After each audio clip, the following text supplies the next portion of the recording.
There's a need for voluntary blood donors.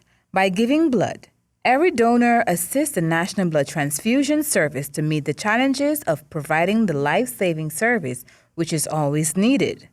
The National Blood Transfusion Service is in need of all blood group types to treat all types of health conditions.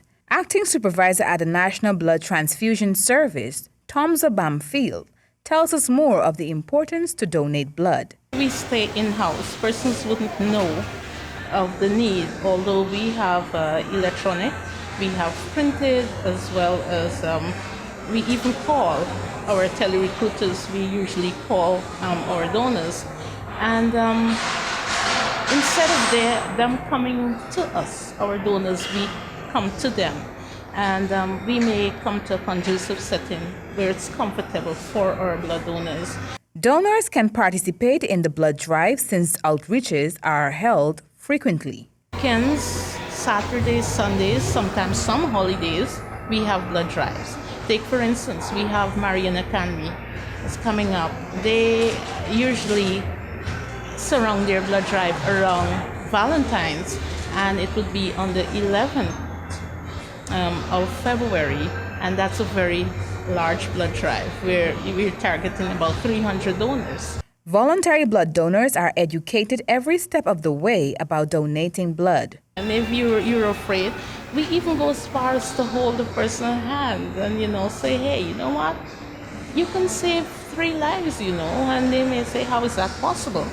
And that's when we would explain about the blood component, the separation of the blood. We have the red cells, you have the plasma, you have the platelets.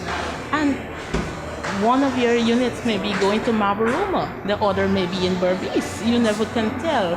And when persons hear that and they say, is that true? I say, yes, your blood is saving so many lives. Ms. Bamfield further stated, before blood is donated to the blood bank, several health checks are performed on the donors, ensuring that persons are healthy to save another's life. Babies being born every hour, every minute. You can never tell. Accidents can happen, gunshots. We have all sorts of things happening. And take for instance, this weekend we have CHI, which is the Caribbean Heart Institute. They'll be performing about 5 heart surgeries, and we do need that unit of blood. The National Blood Transfusion Service urges citizens to be considerate and not to be afraid to donate blood for a worthy cause. Friday's outreach was held at Giftland Mall. For HGP Nightly News, Ayana George.